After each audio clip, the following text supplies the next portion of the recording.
And if this unit is not dismantled, we'll be giving the name of the building and the full names of that officer and his cousin in this administration. And these people are not answerable to the Inspector General of Police. Your guess is as good as mine as to who is the commander of that unit. Let me emphasize that killing our children will not quell the anger of the Kenyan people. People are very angry with this administration. Abducting young people is not a solution. You must address the cause of the disquiet, of the discontent. Why are people aggrieved with this administration? That must be dealt with. Abducting these children and killing them is not a solution. And I must remind my friend and brother, Dr. William Ruto, that since independence, no government has ever gone for children. This is the first administration in the history of this country to target children for repression and persecution. Even the colonial administration, brutal as it was, it never went for the children. And the question the president must address is simple. Why has everybody turned against you and the administration in only 2 years? That is what you need to interrogate instead of persecuting these children. Again, he must understand the law of nature. Nature abhors vacuum.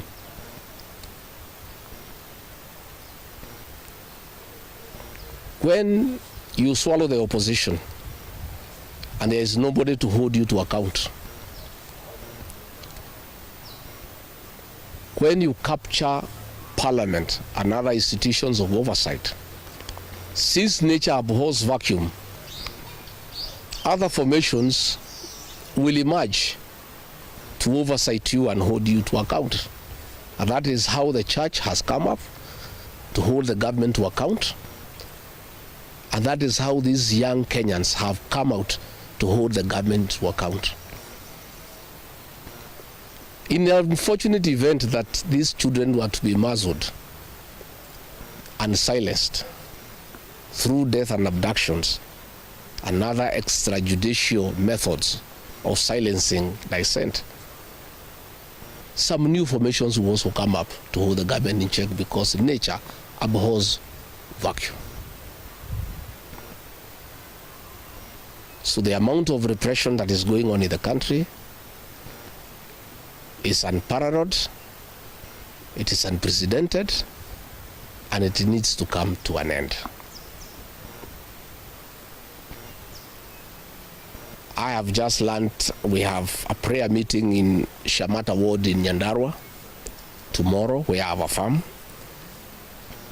The residents of that ward normally meets once in a year for prayers to close the year. We have prayers tomorrow. And the police commander there in that county is intimidating leaders to cancel those prayers, that they will not be allowed to take place, that they need a permit. I want to tell the county commander in Nyandarua that you don't need a permit to hold prayers. Again, is this repression by this administration. Even if you stop the people of Nyandarua from holding prayers, that will not change their political views of what they think about this administration. I want to say the prayers will go on. I'll be in attendance with the residents of Shamata. And if the police want to come and stop the prayers, they can go ahead. But that will just enrage the people even more.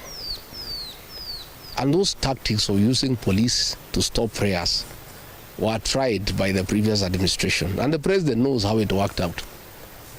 You just agitate people more. You make people more rebellious.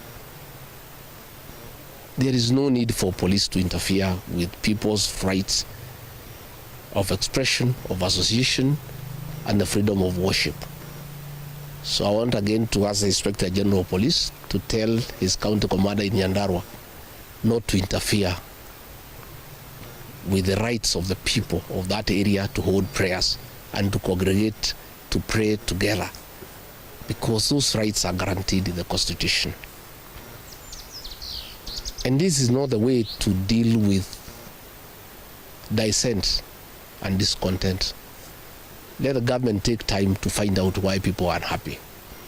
Why are people so discontented with this administration? But try to stop people from meeting, from congregating will not solve any problem. It will just magnify an already bad situation. And I can tell them it will not work. It's an exercise in futility. So good people, I just wanted to make those remarks about abductions, and I can answer one or two questions if there is.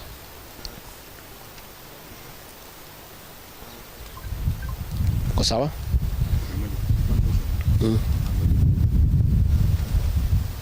Recently, we witnessed the relationship between former president previously are you likely to follow the route and do you stick in? I don't know whether Uhuru is going to Ruto. I don't have such information. But I have said many times the people of this region don't follow leaders. It's leaders who follow the people. I don't follow anybody myself. I only follow the people. I have said I have very extensive consultations with the people of this region so that we decide what is our political destiny. That consultation is ongoing. It's going on. It's very extensive. It's very thorough. And it's what I'm doing here. When you walked in, I was having some consultation, and I continue to do so. I'll never follow anybody. I'll always follow the people. Yeah. Thank you very much.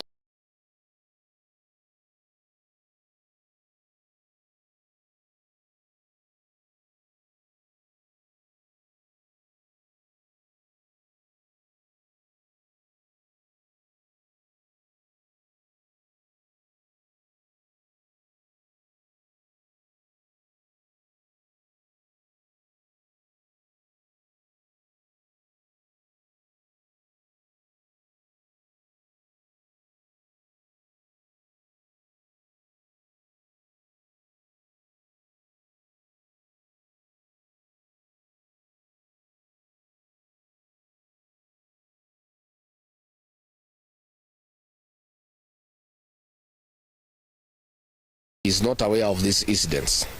He also demands that Kenyans stop accusing the police of being behind what he refers to as alleged. Reports indicate 74 cases of enforcement.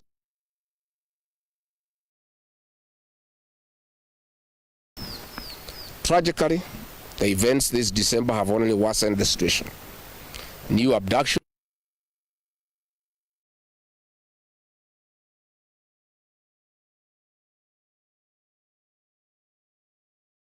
accountability raises an urgent and troubling question. Who is responsible for this abduction?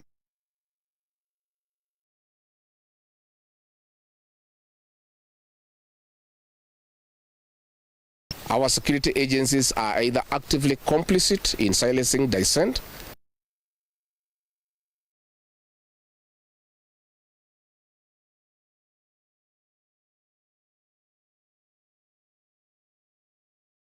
and I raised concerns about the dysfunctionality of the National Intelligence Service.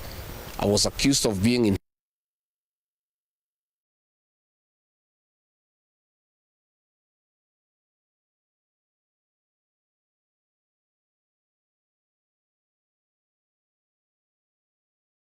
being silent or inactive is to suggest that these actions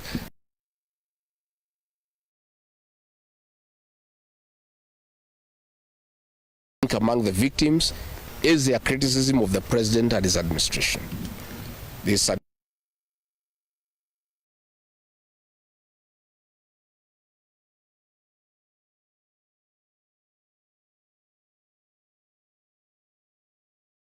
of law, justice, and the fundamental rights of every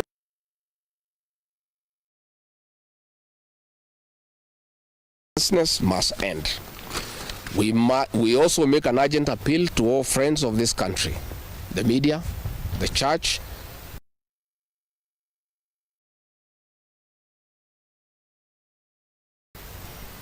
and blatant violation of fundamental human rights.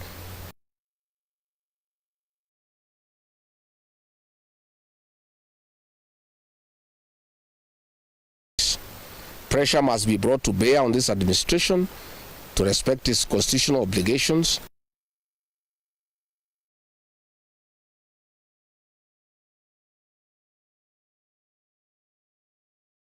of the National Intelligence Service.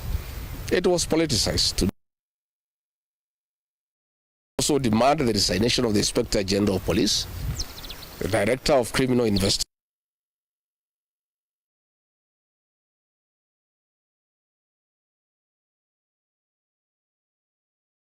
Kenyans. Meanwhile, the government must tell us what we are to do now that our security agencies have publicly stated